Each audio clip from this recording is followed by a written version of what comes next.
घर में नई बहू आने की तैयारियां चल रही थी। सब बहुत खुश थे। तो दूसरी तरफ पूजा, जो इस घर की देवरानी बनने जा रही थी, उसके मन में भी बहुत सी बातें चल रही थी।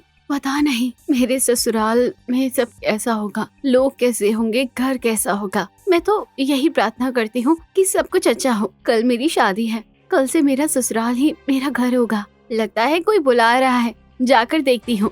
पूजा तो अपने होने वाले ससुराल कैसा होगा यही सोचकर बहुत नर्वस हो रही थी। और उसके ससुराल में उसकी होने वाली जेठानी शीतल और सास मिलकर उसके आने की तैयारियां कर रहे थे। माँ जी, मैं आंगन को फूलों से सजा देती हूँ। हाँ, अच्छे से सजा दे और दीवारों पर लाइट भी लगा दे। रात में जलेगी तो अच्छा लगेगा। हाँ माँ जी, इन्हें भी यहाँ लगा देती हूँ। घर को ऐसा सजा दे कि होने वाली बहू घर देखते ही खुश हो जाए। आप चिंता मत कीजिए, नई बहू की खुशी के लिए मैंने बहुत से इंतजाम कर रखे हैं। मैंने तो अपनी होने वाली नई देवरानी के लिए गिफ्ट भी खरीदे हैं। अरे वाह वाह, नई बहू बहुत ही भाग्यशाली है जो उसे तेरे जैसी जेठानी मिलने जा रही है, और आपके जैसी अच्छी सास भी। आखिरकार पूजा की शादी धूमधाम से सुशीला के बेटे अजय से हो जाती है और पूजा नई नवेली दुल्हन बनकर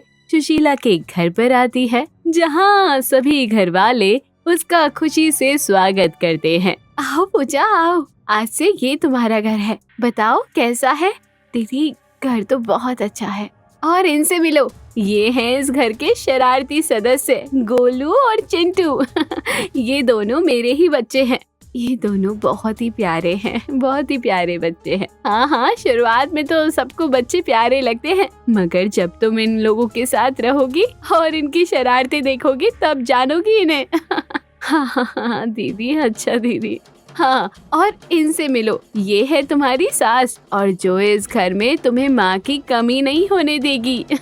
पूजा अपनी सास के पैर छूती है। नमस्ते माँ जी। जीती रहो बहू, सौभाग्यवती भव। चलो अब मैं तुम्हें घर की रसोई दिखाती हूँ। शीतल, नई बहू को अब बाकी घर बाद में दिखाना। बहू थक गई होगी, अब उसे थोड़ी देर आराम करने दे। अरे हाँ पूजा, तुम थक गई होगी, ऐसा करो तुम अपने कमरे में जाकर आराम कर लो। कल तुम्हारी पहली रसोई है तो कल ही तुम्हें मैं रसोई दिखा दूंगी। ठीक है दीदी। पूजा अपने कमरे में आराम करने चली जाती है और अगले दिन अपनी पहली रसोई कैसी होगी इस बारे में सोचने लग जाती है। अगले दिन, आज तो ससुराल में मेरी पहली रसोई है, जल्दी से तैयार हो जाती हूँ, कहीं देर ना हो जाए। पूजा जल्दी से तैयार हो जाती है कि तभी शीतल उसके पास उसे बुलाने आती है। पूजा, क्या तुम तैयार हो गई हो? पता है ना, आज तुम्हारी पहली रसोई है, मगर घबराने की बिल्कुल भी जरूरत नहीं है। मैं तुम्हारी मदद के लिए तुम्हारे साथ ही रहूंगी। अब चलो, सब तुम्हारा इंतजार कर रहे हैं। शीतल पूजा को रसोई की तरफ ले जाती है। पूजा अपनी ससुराल की रसोई जब पहली बार देखती है तो वो चौंक जाती है, क्योंकि रसोई कमरे से भी बहुत बड़ी होती है। पूजा देखो, आज से ये है तुम्हारी रसोई, जहाँ तुम अपने परिवार के लिए खाना बनाओगी। क्या दीदी, ये रसोई है? हाँ, क्यों, क्या हुआ? अच्छी नहीं लगी तुम्हें? नहीं नहीं, वो बात नहीं है, मतलब इतनी बड़ी रसोई, ये तो कमरे से भी बड़ी है दीदी। हाँ ये तो है, हमारे घर की रसोई बहुत बड़ी है, और ऐसा क्यों है ये भी तुम जल्द ही समझ जाओगी। अब बातें बाद में करेंगे, पहले कुछ बना लेते हैं। ऐसा करो, सबके लिए हलवा बना दो। ठीक है दीदी। शीतल पूजा को खाने का सामान देती है। ये लो पूजा, ये सूजी, ये रही चीनी, और ये है घी, और जो भी जरूरत हो तो बता देना। ये क्या है दीदी, इतना सारा सामान, इसमें से कुछ कम कर लीजिए। नहीं नहीं पूजा, इतना सामान मैंने अपने घर के लोगों के हिसाब से ही दिया है। घर में बहुत सारे सदस्य हैं, सबको तुम्हारे हाथ का हलवा मिलना चाहिए ना। अच्छा ठीक है। पूजा आज पहली बार इतने सारे लोगों के लिए कुछ बना रही थी। अब समझ आया, इतनी बड़ी रसोई इसलिए है क्योंकि यहाँ परिवार बहुत बड़ा है, मगर मुझे पता नहीं हलवा कैसे बनेगा, सबको पसंद आएगा या नहीं। ओह, क्या सोच रही हो पूजा? कुछ नहीं दीदी, पूजा सबके लिए हलवा बनाती है। सबको पूजा के हाथ का हलवा बहुत पसंद आता है। नई बहू के हाथ में तो जादू है, जादू। आज से घर की रसोई तू ही संभालेगी बहू। हाँ पूजा, हलवा बहुत अच्छा बना है। अब तो रसोई की जिम्मेदारी तुम्हारी। देवरानी आने के बाद मैं भी तो कुछ आराम कर लूँ। चाची चाची, मुझे और हलवा चाहिए। मगर बच्चों, हलवा तो खत्म हो गया है। देखो पूजा, इसलिए मैं तुमसे ज्यादा हलवा बनवा रही थी। चलो कोई नहीं, अब कल से भरपूर खाना बनाना। ठीक है दीदी। इस तरह पूजा को रसोई घर की जिम्मेदारी मिल जाती है और वो कल से खाना बनाने के काम में जुट जाती है। आज मुझे सबके लिए खाना बनाना है। पहले सब्जी काट लेती हूँ और फिर सब्जी चूल्हे पर चढ़ाकर आटा गूंथ लूंगी। पूजा खाना बनाना शुरू करती है और खाना बनाने से पहले ही वो थक जाती है। इतना सारा खाना बनाने का तो आदत है ही नहीं मुझे। मैं तो अभी से ही थक गई हूँ और अभी तो रोटियां भी बनानी है। तभी वहाँ शीतल आ जाती है। क्या हुआ पूजा? खाना बनाने में कोई तकलीफ तो नहीं हो रही है तुम्हें? नहीं दीदी, लाओ मैं रोटियां बनाने में तुम्हारी थोड़ी मदद कर देती हूँ।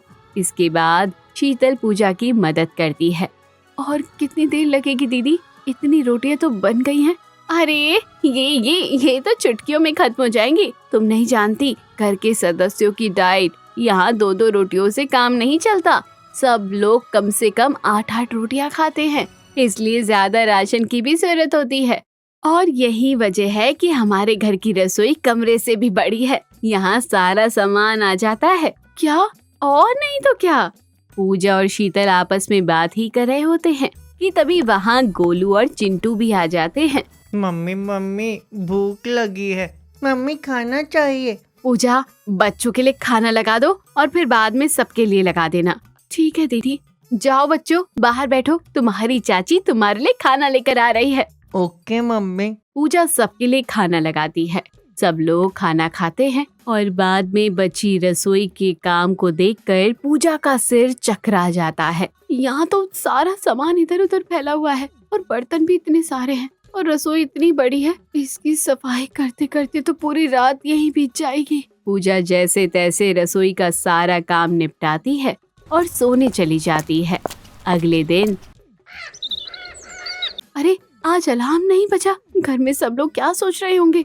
आज नाश्ता बनाने में देर हो गई है मुझे। पूजा आज देर से उठी थी और उठते ही रसोई की तरफ जाती है। वहाँ जाकर वो देखती है कि शीतल रसोई में काम कर रही है। अरे दीदी, आप यहाँ? मुझे माफ करना, मुझे आज उठने में देरी हो गई है। कोई बात नहीं पूजा, आज मैंने सबके लिए नाश्ता बना दिया है। दिन का और शाम का खाना तुम बना देना। ठीक है दीदी। पूजा रोज अपने ससुराल में रसोई संभाल रही थी और अकेले ही सबके लिए खाना बनाने लगी। शादी से पहले उसने कभी इतने ज्यादा लोगों का खाना नहीं बनाया था, इसलिए वो रोज रोज इतना काम करके परेशान हो गई थी और धीरे धीरे उसकी तबीयत भी खराब होने लगी थी। एक दिन, आज खाने में सबके लिए कुछ हल्का बना देती हूँ। ऐसा करती हूँ, खिचड़ी बना देती हूँ। पूजा रसोई में खड़ी ये सोच ही रही थी कि तभी वहाँ शीतल आ जाती है। आज क्या बना रही हो पूजा? दीदी, आज मैं सबके लिए खिचड़ी बना रही हूँ। नहीं पूजा, और कुछ बना लो। गोलू और चिंटू को खिचड़ी बिल्कुल भी पसंद नहीं है। ऐसा करो, फ्रिज में जो सब्जी रखी है वो बना लो। अच्छा ठीक है। शीतल ऑर्डर देकर वहाँ से चली जाती है। एक तो मेरी तबीयत ठीक नहीं लग रही है मुझे, और ऊपर से गोलू और चिंटू की फरमाइशें पूरी करो। ये बच्चे कोई मामूली बच्चे नहीं हैं। 4 लोगों का खाना अकेले खा जाते हैं। अब सब्जियाँ काटो, फिर रोटी बनाओ।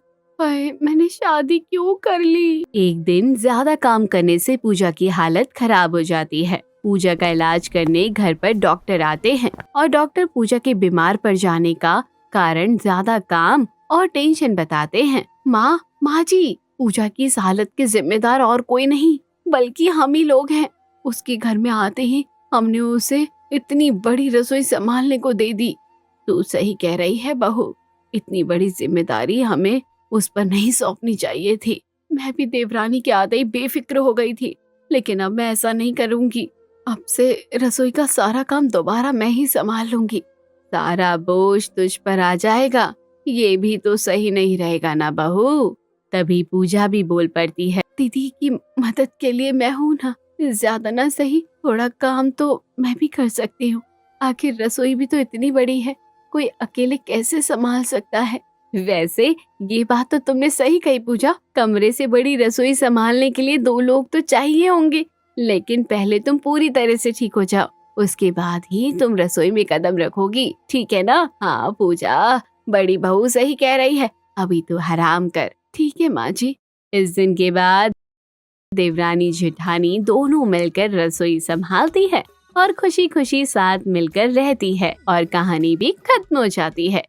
हर रोज एक नई कहानी देखने के लिए चैनल को सब्सक्राइब करें और बेल आइकन दबाना ना भूलें। शांति किचन में काम कर रही होती है, तभी दरवाजे की घंटी बजती है। वो जाकर दरवाजा खोलती है तो देखती है उसकी 5 बहुएं छोटे कपड़े पहने दरवाजे पर खड़ी है, जिन्हें देखकर शांति गुस्सा करने लगती है। हे भगवान, तुम लोगों को शर्म आती है या नहीं? इतने छोटे छोटे कपड़े पहनकर ही घर आ गई हो। अरे मोहल्ले वाले देखेंगे तो क्या बोलेंगे? मम्मी जी, हमको आने में देर हो रही थी, इसलिए अपने कपड़े चेंज नहीं किए और सीधा घर आ गए।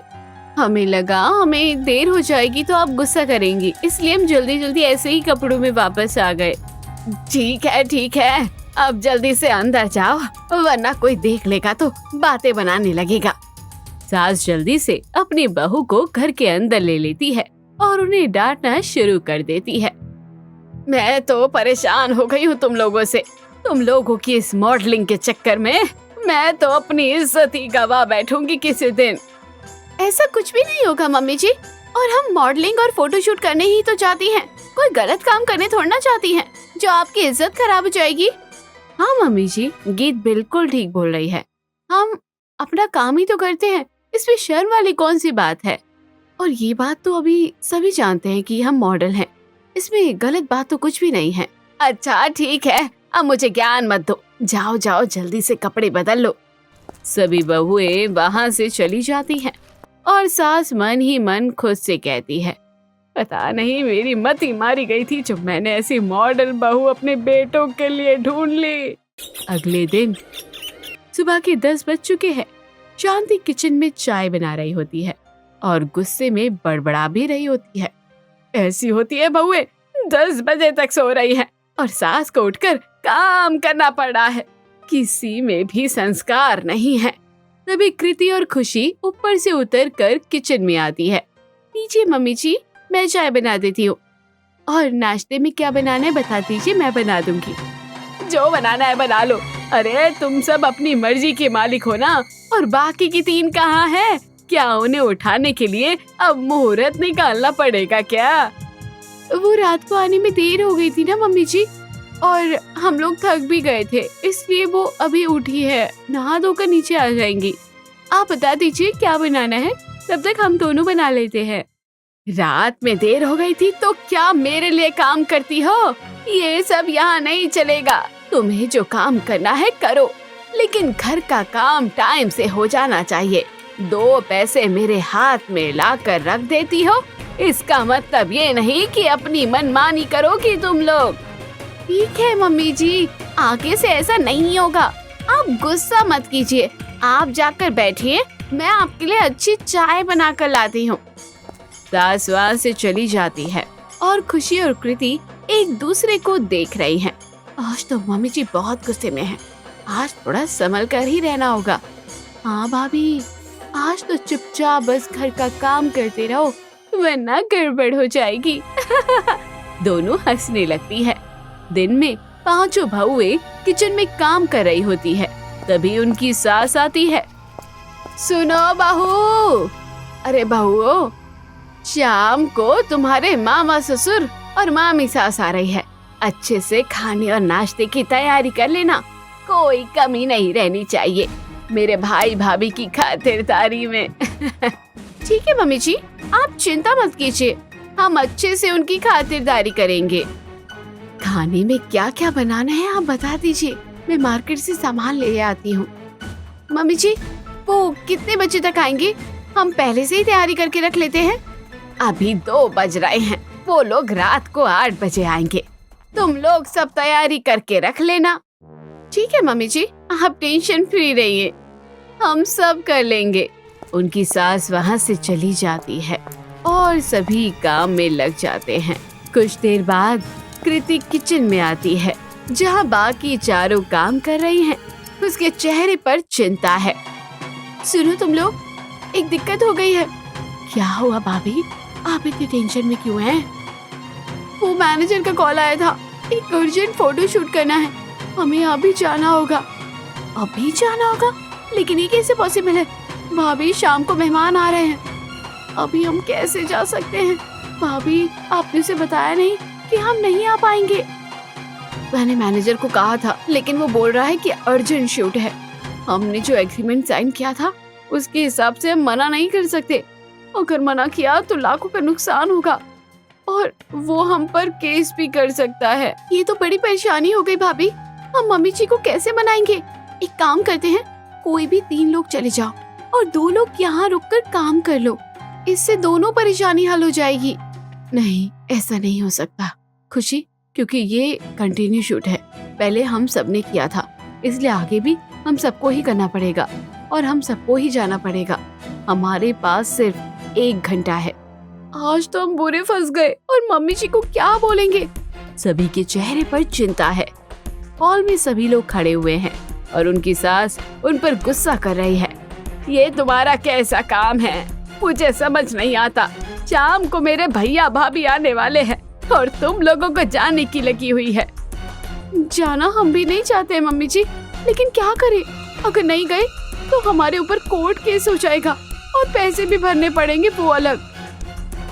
हमें भी बहुत बुरा लग रहा है मम्मी जी, लेकिन क्या करें, हमें जाना ही पड़ेगा, वरना हम सब मुसीबत में फंस जाएंगे। ठीक है, अब जाओ, मैं क्या ही कर सकती हूँ। पता नहीं वो कौन सी मनूस घड़ी थी जब मैंने तुम्हें काम करने के लिए हाँ कहा था। सभी बहुएं चली जाती है। शांति किचन में जाती है और सब्जी काटने लग जाती है और गुस्से में बड़बड़ा रही होती है। अब सारा काम मुझे ही करना पड़ेगा, इतना सारा खाना बनाना है। भगवान, आपने मुझे ऐसी बहुएं दे दी है। चल शांति, लग जा काम पर, आज तो तेरी बैंड बजने वाली है। अगले दिन सभी बहुएं रूम में बैठकर बातें कर रही हैं। भाभी, हमें तो कोई रास्ता निकालना पड़ेगा। हमारा काम ऐसा है कि कभी भी जाना पड़ जाता है और हम मम्मी जी को रोज रोज गुस्सा नहीं दिला सकते हैं। तुम सही बोल रही हो प्रिया, हमें कोई ऐसा रास्ता निकालना पड़ेगा जिससे मम्मी जी को भी परेशानी ना हो और हमारा काम भी चलता रहे। अगर ऐसा चलता रहा तो मम्मी जी हमारा काम बंद करवा देंगी। हमें अच्छे खासे पैसे मिलते हैं भाभी, इससे हमारा आराम से खर्चा निकल जाता है। इस काम को तो हम लोग बंद नहीं कर सकते। कुछ सोचो मेरी बहनों, वरना हमारी मॉडलिंग बंद हो सकती है। मुझे एक आइडिया आया है भाभी। कैसा आइडिया? कुछ देर बाद सभी बहू नीचे हॉल में मौजूद है जहाँ पर उनकी सास बैठी है और अब वो आपस में बातें कर रहे हैं। मम्मी जी, आपको तैयार होने का शौक नहीं है क्या? अच्छे कपड़े, मेकअप करने का, ये सब पहनने का मन नहीं करता क्या आपका? हाँ मम्मी जी, आप तो इतनी सुंदर है, इतनी उम्र होने के बाद भी ऐसा लगता है कि आप अभी भी आधी उम्र की हैं। खुशी सही बोल रही है मम्मी जी, मैंने आपकी उम्र की कितनी ही औरतों को देखा है जो बिल्कुल उम्र दराज और बूढ़ी सी दिखती हैं, लेकिन आप तो ऐसी लगती हैं जैसे जवान हैं। अपनी तारीफ सुनकर शांति बहुत खुश हो जाती है। कहा बहू, अब तो मेरी उम्र हो चली है। अपने जवानी के दिनों में मैं बहुत ही खूबसूरत हुआ करती थी। नए नए अच्छे रंग के कपड़े पहनना, सज धज कर रहने का मुझे बड़ा ही शौक था। तो अपना ही शौक तो आप आज भी पूरा कर सकती है मम्मी जी। कैसे?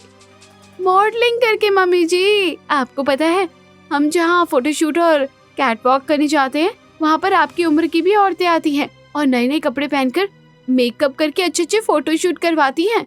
मैं सच बता रही हूँ मम्मी जी, अगर आपने एक बार मेकअप करके अच्छे कपड़े पहन लिए ना, तो आप तो उन सभी मॉडल को पीछे छोड़ दोगी खूबसूरती के मामले में। क्या सच में बहू, मैं भी मॉडलिंग कर सकती हूँ? बिल्कुल मम्मी जी, अगर आप चाहे तो हम आज ही आपको मॉडलिंग का काम दिलवा सकते हैं और सिखा भी सकते हैं। हाँ मम्मी जी, और बहुत सारे पैसे मिलेंगे, वो अलग। अरे उसकी चिंता तुम मत करो बहू, मैं खाने और घर के काम के लिए बाई लगा लूंगी। जब इतना पैसा कमाऊंगी तो ये तो कर ही सकती हूँ ना। ठीक है मम्मी जी, फिर आप तैयार हो जाइए, हम आज से ही काम शुरू कर देंगे। मुझे तो यकीन ही नहीं हो रहा, मैं मॉडलिंग करूंगी, अच्छे अच्छे कपड़े गहने मेकअप करूंगी। शांति ख्यालों में खो जाती है और सभी बहुएं एक दूसरे को आंख मारकर खुश हो जाती है कि उनका प्लान सफल हो गया। दोस्तों, कहानी भी यहीं खत्म हो गई। कैसी लगी कमेंट बॉक्स में जरूर बताइएगा। चैनल को अभी तक सब्सक्राइब नहीं किया तो जरूर कर लीजिएगा। पूजा किचन में चाय बना रही है। उसकी सास और पति हॉल में पिछले 1 घंटे से चाय का इंतजार कर रहे हैं। पूजा बहू, अब चाय ले भी आओ, 1 घंटा हो गया हमें इंतजार करते करते। पूजा, मुझे देर हो रही है, थोड़ा जल्दी करो। ऐसी कौन सी चाय बना रही हो तुम? पूजा जल्दी जल्दी 2 कप चाय लेकर हॉल में आती है और टेबल पर रखते हुए कहती है, बस आ गई, ये लीजिए आपकी चाय। बेटा, 1 घंटा कौन लगाता है 2 कप चाय बनाने में? मम्मी जी, आपको तो पता है ना, मैं हर काम को 10 बार करती हूँ, इसलिए टाइम लग जाता है। लेकिन ऐसा कैसे चलेगा पूजा? हर काम को तुम 10 बार करोगी तो समय और खर्चा कितना ज्यादा बढ़ जाएगा। अभी तो शादी के 4 दिन ही हुए हैं, तुम अभी से परेशान हो गए। मैंने तुम्हें पहले ही बताया था कि मुझे हर काम 10 बार करने की आदत है। अगर ऐसा ही था तो शादी के लिए मना कर देते। अच्छा ठीक है, तुम दोनों लड़ाई मत करो, चाय पियो, ठंडी हो रही है। पूजा गुस्सा होकर अंदर चली जाती है। अगले दिन पूजा की सास और पूजा घर में बैठी होती है और उसे दिया लगाना होता है, लेकिन वो डब्बे में देखती है कि घी खत्म है। अरे, इसमें तो घी खत्म हो गया है। पूजा बहू, जरा मुझे दीपक लगाने के लिए घी ला कर देना। जी मम्मी जी, अभी ला कर देती हूँ। पूजा चम्मच में घी निकाल ही रही होती है कि तभी उसके हाथ से थोड़ा सा घी जमीन पर गिर जाता है और उसकी सास देख लेती है। गिर गया तो गिर गया, कोई बात नहीं, बाद में साफ कर लेना। लेकिन पूजा 9 बार उस घी को गिराती है, जो देखकर उसकी सास का सर चकरा जाता है। अरे बहू, ये क्या कर रही हो? अरे जान के घी को क्यों गिरा रही हो? पता है ना घी कितना महंगा आता है। अरे मम्मी जी, आपको पता है ना, मुझे हर काम 10 बार करने की आदत है। अब 1 बार घी गिर गया तो मुझे 9 बार और गिराना ही पड़ेगा। हे भगवान, पूजा बहू, ये क्या कह रही हो तुम? ऐसे तो तुम इस घर को कंगाल ही कर दोगी। सास अपना सर पकड़ लेती है। रात के समय पूजा अपने कमरे में होती है और अलमीरा में कपड़े जमाने का सोचती है। आज जल्दी फ्री हो गई हूँ तो अलमीरा में कपड़े ही जमा लेती हूँ। पूजा जैसे ही अलमीरे का दरवाजा खोलती है, तभी अचानक से उसका पति अंदर आता है और दरवाजे से उसके पति के सर में चोट लग जाती है। क्या कर रही हो पूजा, थोड़ा देखकर। पूजा 9 बार और अलमीरा का दरवाजा खोलती है और अपने पति के सर पर मारती है। अरे पूजा, पागल हो गई हो क्या? ये क्या कर रही हो? मुझे चोट लग रही है, तुम्हारा दिमाग तो ठिकाने पर है। मुझे माफ कर दो राहुल, वो असल में तुम्हें 1 बार लग गई थी तो 9 बार मारना जरूरी था। तुम्हें तो पता है ना, मुझे हर काम 10 बार करने की आदत है। तुम्हें ज्यादा लगी तो नहीं? मुझे लगता है तुम्हारा दिमाग खराब हो गया और तुम्हें डॉक्टर की जरूरत है। तुम अपने दिमाग का चेकअप क्यों नहीं करवाती हो? ऐसा कोई करता है क्या? देखो राहुल, अब तुम ज्यादा बोल रहे हो। तुम्हें अच्छे से पता है मुझे हर काम 10 बार करने की आदत है। जब तक मैं 10 बार नहीं कर लेती मुझे नींद नहीं आती। और अगर ऐसा ही है तो तुम्हें देखकर चलना चाहिए था ना। तुम क्यों मेरे और अलमीरा के बीच में आए? तुम पूरी तरह से पागल हो गई हो। मेरी भी मति मारी गई थी जो मैंने तुमसे शादी की। इतना बोलकर उसका पति कमरे से बाहर चला जाता है और पूजा अपना काम करने लगती है। अगले दिन पूजा किचन में नाश्ता बना रही होती है और उसकी सास और पति डाइनिंग टेबल पर नाश्ते का इंतजार कर रहे हैं। पूजा, जल्दी करो, मुझे देर हो रही है। पूजा चाय और नाश्ता लेकर बाहर आती है, टेबल पर रखती है और अपने पति को चाय देने ही वाली होती है कि थोड़ी सी चाय उसके पति के हाथ में गिर जाती है। आराम से पूजा, क्या कर रही हो? 1 बार चाय गिर गई तो अब 9 बार और गिराना पड़ेगा। इसलिए पूजा अंदर से चाय की पतीली लेकर आती है और उसमें से धीरे धीरे करके 9 बार उसके पति के ऊपर गिराती है। ये देखकर उसकी सास और उसका पति हैरान हो जाता है। ये तुम क्या कर रही हो बहू? तुम्हारा दिमाग तो ठिकाने पर है। पूजा, ये तुम क्या कर रही हो? तुम सच में पागल हो गई हो। चाय गर्म है, मेरे ऊपर क्यों गिरा रही हो? मैं जल जाऊंगा पूजा। लेकिन पूजा जब तक 10 बार चाय नहीं गिरा देती तो वो रुकती नहीं है। बहू, तुम ये क्या कर रही हो? मेरी बेटी की जान ले लेगी क्या? ये सब क्या तमाशा लगा रखा है तुमने? कोई तमाशा नहीं है मम्मी जी, एक बार चाय गिर गई थी तो 9 बार और गिराना जरूरी था, वरना मुझे नींद नहीं आती। आपको तो पता है ना, मुझे हर काम 10 बार करने की आदत है। तुम्हारी इस बेहुदा आदत के चक्कर में क्या तुम हम लोगों को जान से ही मार दोगी? मैं परेशान हो गया हूँ तुम्हारी इस आदत से पूजा। हाँ बहू, ये बहुत गलत आदत है, तुम्हें इस आदत को छोड़ना होगा। ये आदत तो मुझे बचपन से है मम्मी जी, इसलिए ये आदत तो छूटने से ना रही। आप लोग ही मेरी इस आदत को अपनाने की आदत डाल लो। इतना बोलकर पूजा अंदर चली जाती है। पूजा का पति और सास एक दूसरे को हैरानी में देख रहे हैं। अगले दिन पूजा की सास पंडित जी को अपने साथ घर लेकर आती है। पूजा दरवाजा खोलती है। ये कौन है मम्मी जी? ये बहुत पहुँचे हुए पंडित जी हैं। पूजा, इनके पैर छुओ। पूजा 10 बार पंडित जी के पैर छूती है, जो देखकर पंडित जी हैरान रह जाते हैं। मुझे लगता है पंडित जी, इस घर के ग्रह नक्षत्र अच्छे नहीं चल रहे हैं। आप कृपया अच्छे से घर को जांच करके बताइए, क्या घर में कोई परेशानी है या कोई किसी की बुरी नजर लगी है। पंडित जी पूरे घर की अच्छे से जांच पड़ताल करते हैं। क्या हुआ पिताजी, आप कुछ बोलते क्यों नहीं? जजमान, मुझे ऐसा लगता है कि इस घर पर किसी ने काला जादू किया है, इसीलिए आप लोगों के ऊपर परेशानी आ रही है। ये भयंकर काला जादू है जजमान, जिससे छुटकारा पाना बहुत मुश्किल होगा। हे भगवान, काला जादू? लेकिन हमारे पास काला जादू कौन कर सकता है?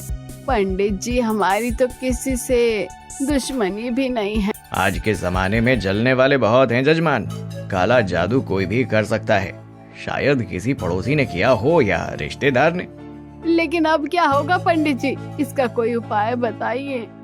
इसका उपाय तो है जजमान, लेकिन बहुत कठिन है, और ये उपाय इस घर की बहू को करना पड़ेगा, तभी ये काले जादू से मुक्त हो पाएगा। जी पंडित जी, मैं करूँगी। आप बताइए क्या उपाय है, मैं सब करने को तैयार हूँ। ठीक है, अगर ऐसी ही बात है तो मैं आपको पूरा उपाय बताता हूँ। आपको कल सुबह 3 बजे उठकर बर्फ वाले ठंडे पानी से नहाना पड़ेगा।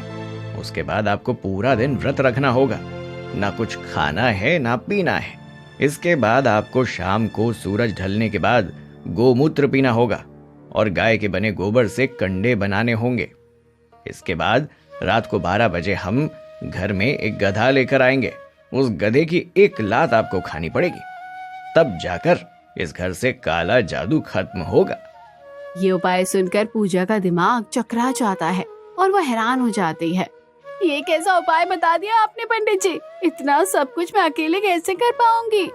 किसी पूजा पाठ से हल नहीं निकल सकता ये। वो भी करना पड़ेगा, लेकिन उसके पहले कल के दिन हमें ये सारे उपाय करने होंगे। उसके बाद हम घर में हवन पूजा करेंगे। पूजा बेटी, तुम अब अपने घर को बचाने के लिए इतना भी नहीं कर सकती क्या? पूजा दुविधा में पड़ जाती है और उसे ना चाहते हुए भी हाँ बोलना पड़ता है। ठीक है मम्मी जी, मैं करूँगी। सुबह के 3 बजे पूजा 3 बजे जैसे ही नहाने के लिए उठती है, देखती है बर्फ जैसा ठंडा पानी रखा हुआ है। उसकी हिम्मत ही नहीं होती नहाने की और वो ऐसे ही बाहर आ जाती है। नहीं हो पाएगा भगवान, ये नहीं हो पाएगा। फिर 1 बार नहीं 10 बार नहाना है, मैं खुद बर्फ बन जाऊंगी। ऐसा करने पर मुझे माफ कर देना भगवान। दिन का समय, पूजा भूखी प्यासी हॉल में बैठी हुई है, जहाँ उसकी सास और उसका पति बैठकर पकवान खा रहे हैं। उन्हें देखकर पूजा गुस्सा होती है। मम्मी, पनीर की सब्जी तो आपने बहुत अच्छी बनाई है। बेटा ये भी ले, अच्छा पराठा भी है बना हुआ, इसको बोलते हैं लच्छा पराठा। आप लोगों को शर्म नहीं आती? मेरा व्रत है और आप लोग मेरे सामने पकवान खा रहे हैं। पूजा गुस्से में लाल हो जाती है। शाम का समय, पूजा की सास उसे गौमूत्र ला कर देती है, जिसे देखने के बाद पूजा की हालत खराब हो जाती है और वो हार मान लेती है। मुझे माफ करिए मम्मी जी, लेकिन ये मुझसे नहीं हो पाएगा। ये तुम क्या बोल रही हो बहू? अरे भलाई ही है, तुम्हें ये करना ही पड़ेगा और अभी तो गधे की लात भी खानी है। आप समझ क्यों नहीं रहे मम्मी जी? मुझे हर काम 10 बार करने की आदत है। अगर 1 बार गौमूत्र पिया तो 9 बार और पीना पड़ेगा, और अगर 1 बार गधे की लात खाई तो 9 बार और खानी पड़ेगी। नहीं नहीं नहीं नहीं नहीं, मुझसे ये नहीं हो पाएगा। सॉरी पूजा, लेकिन अब हम क्या करें? व्रत तो तुम्हारा है ना, हमारा थोड़ी है। तो ये हमारी प्रॉब्लम नहीं है पूजा, तुम्हें ही हर काम को 10 बार करने की आदत है। अब ये तुम्हारी आदत है तो तुम्हें भुगतना तो पड़ेगा। नहीं नहीं, मैं नहीं कर पाऊंगी और आज के बाद मैं 10 बार किसी काम को करने की आदत भी छोड़ दूंगी। बस मुझे माफ कर दीजिए और इस अत्याचार से बचा लीजिए। मैं कसम खाती हूँ आज के बाद हर काम को एक ही बार में करूंगी, 10 बार में नहीं करूंगी। प्लीज मुझे बचा लीजिए राहुल। अच्छा ठीक है, कोई बात नहीं, मैं पंडित जी को बोलकर कोई और तरीका निकलवा लूंगी। बहू तुम परेशान मत हो। Thank you mummy ji, thank you, आपने मुझे बचा लिया। कुछ देर बाद पूजा की सास और पति हॉल में बैठकर हंस रहे हैं। वाह मम्मी, आपने क्या तरीका निकाला अपनी बहू की आदत सुधारने का। वो तो धन्यवाद दोस्त पंडित जी का, जिन्होंने हमारा साथ दिया, वरना तो तुम्हारी पत्नी कभी सुधरने ही वाली नहीं थी। लेकिन फिर भी आपने उसे सुधार ही दिया मम्मी। आखिरकार उसे अपने 10 बार काम करने की आदत को छोड़ना ही पड़ा। सभी दोनों हंसने लगते हैं और कहानी भी यही खत्म हो जाती है। कैसी लगी कमेंट बॉक्स में जरूर बताइए। चैनल को अभी तक सब्सक्राइब नहीं किया तो जरूर कर लीजिए। मिलते हैं अगली वीडियो में। शिखा नहा कर निकलती है और अपने लंबे बालों को सुखा रही होती है। तभी उसे अचानक से बहुत ज्यादा खुजली होने लगती है। वो अपने सर में खुजाने लगती है। उसे खुजली इतनी ज्यादा हो रही है कि वो बहुत परेशान हो जाती है। ये क्या हो रहा है, मुझे इतनी ज्यादा खुजली क्यों हो रही है? शिखा से कंट्रोल नहीं होता। वो बहुत ज्यादा खुजली से परेशान है और अपनी सास को आवाज लगाती है, मम्मी जी कहाँ है आप? मुझे सर में बहुत ज्यादा खुजली हो रही है। उसकी सास और देवरानी दौड़कर उसके पास आते हैं। क्या हुआ शिखा, बहू क्यों चिल्ला रही हो? क्या हुआ भाभी, आप ठीक तो हो? नहीं अंकिता, मेरे सर में बहुत खुजली हो रही है। खुजली से मेरी जान निकल रही है। खुजली? लेकिन खुजली कैसे होने लगी? पता नहीं मम्मी जी, मैं नहाने गई थी और मैंने बाल भी धोए थे। जैसे ही बाहर आकर बाल सुखाने लगी, अचानक से खुजली होने लगी। भगवान, मुझे बहुत ज्यादा खुजली हो रही है, पता नहीं क्या हो रहा है। भाभी, मुझे लगता है कि आपके बड़े बालों की वजह से ही आपके सर में डैंड्रफ हो गया है और आपको अपने बाल कटवा लेने चाहिए। नहीं नहीं, ऐसी कोई बात नहीं है। तुम रुको बाहू, मैं तुम्हारे सर में कपूर का तेल लगा देती हूँ, उससे तुम्हें आराम मिलेगा और तुम्हारी खुजली भी दूर हो जाएगी। नहीं मम्मी जी, अगर सर में इन्फेक्शन होता तो कपूर लगाने से और ज्यादा जलन होगी। आप मेरी बात मानिए भाभी, आप डॉक्टर को दिखाकर अपने बाल छोटे करवा लीजिए, वरना और दिक्कत हो सकती है। नहीं अंकिता, मेरे इतने सुंदर बाल हैं, मैं बहुत मेहनत से इन्हें बड़ा कर रही हूँ, मैं इन्हें छोटा नहीं करवा सकती। मम्मी जी, आप ही कोई उपाय बताइए ना। तुम रुको बाहू, मैं अभी तेल लेकर आती हूँ।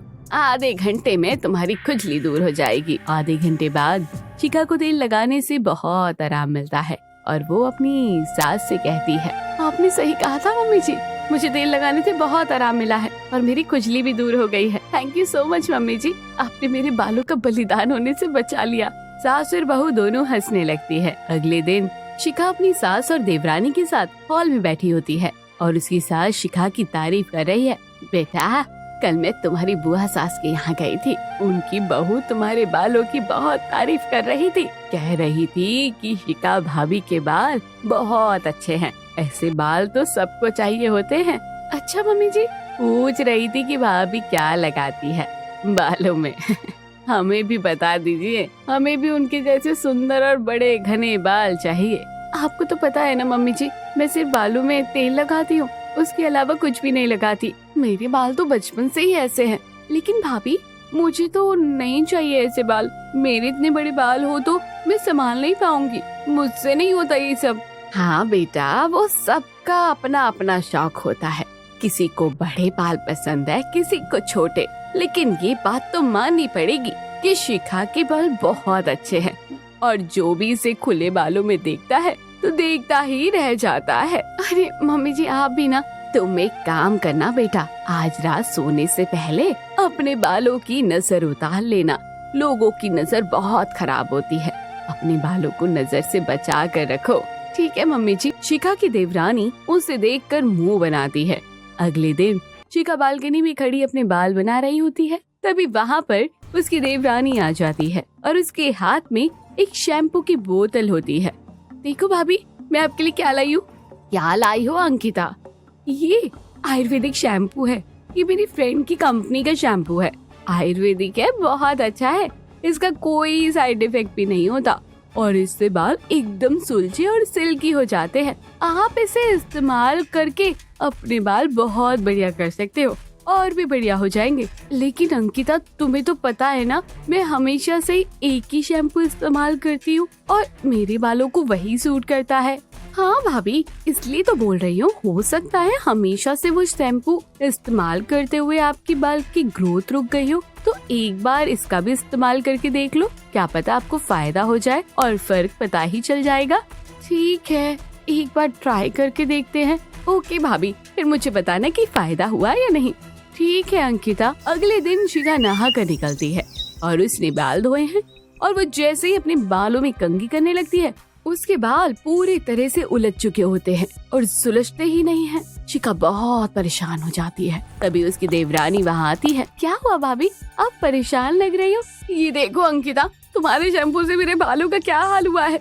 मेरे पूरे बाल उलझ गए हैं, सुलझने का नाम ही नहीं ले रहे हैं और बहुत सारे टूट भी गए हैं। नहीं भाभी, ये आप कैसी बातें कर रही हो? वो शैम्पू बहुत अच्छा है। ये शैम्पू की वजह से नहीं, किसी और वजह से हुआ है। नहीं अंकिता, किसी और वजह से नहीं हुआ है, ये तुम्हारे शैम्पू की वजह से हुआ है, वरना आज तक मेरे बाल कभी नहीं इतने उलझे हैं। दोनों की बातें सुनकर उनकी सास वहाँ आ जाती है। क्या हुआ बहू, तुम दोनों किस बारे में बात कर रही हो? क्यों बहस कर रही हो? और शिखा, ये तुम्हारे बालों को क्या हुआ?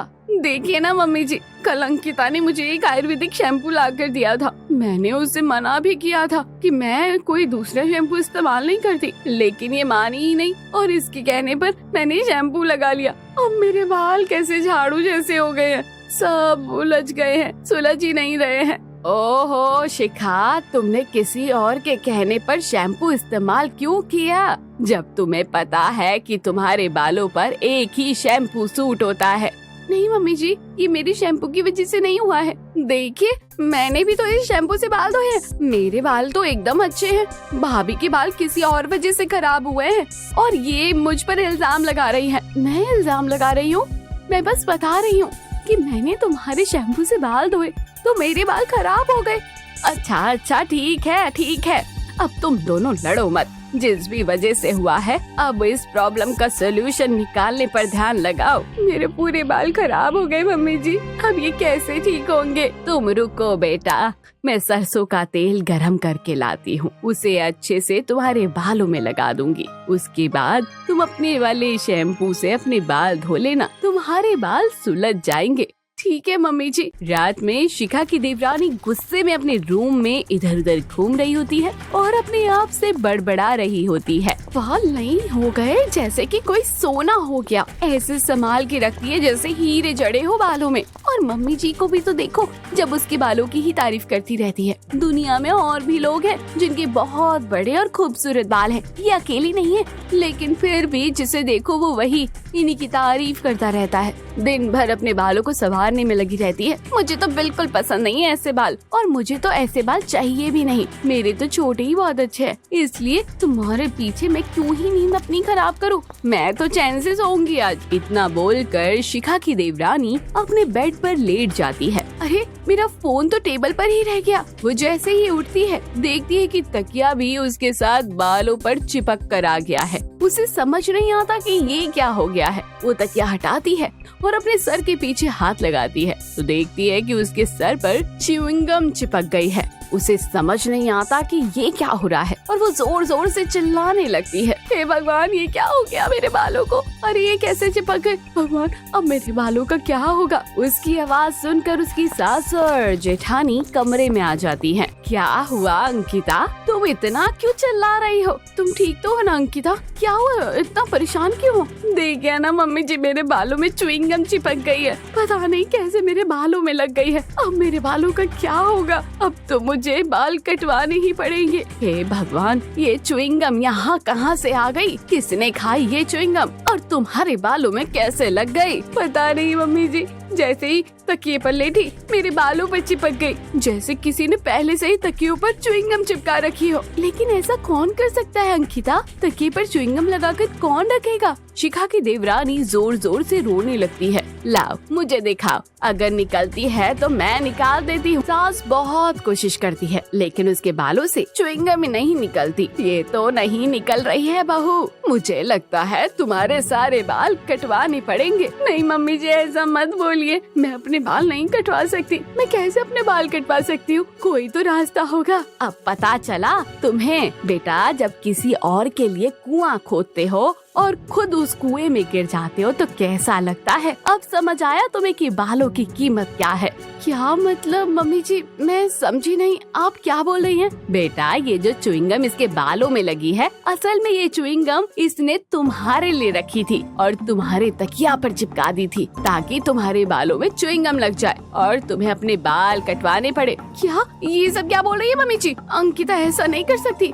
उसने ऐसा ही किया है बेटा। मैं कुछ दिनों से देख रही थी, उसकी नजर तुम्हारे बालों पर थी और वो बात बात पर तुम्हें बाल कटवाने की सलाह देती थी। मैंने खुद अपनी आँखों से देखा और उसे तुम्हारे तकिए पर च्युइंगम लगाते हुए भी देखा और वही च्युइंगम निकाल कर मैंने उसके तकिए पर लगा दी ताकि उसे पता चले कि दूसरों को तकलीफ देना कैसा होता है। मुझे माफ कर दीजिए मम्मी जी, मुझसे बहुत बड़ी गलती हो गई। भाभी जी मुझे माफ कर दीजिए, मुझे ऐसा नहीं करना चाहिए था, लेकिन मैं जलती थी आपके बालों से। आपके बड़े बड़े बालों की तारीफ सब करते थे, इसलिए मुझे जलन होती थी। मुझे माफ कर दीजिए, अपनी गलती का मुझे एहसास हो गया है। कोई बात नहीं बेटा, अगर तुम्हें अपनी गलती का पछतावा है तो अच्छी बात है। ठीक है अंकिता, कोई बात नहीं, गलती सबसे होती है। लेकिन मम्मी जी ये च्युइंगम अब मेरे बालों से कैसे निकलेगी? तुम चिंता मत करो, सर में सरसों का तेल लगाकर मैं इस च्युइंगम को निकाल दूंगी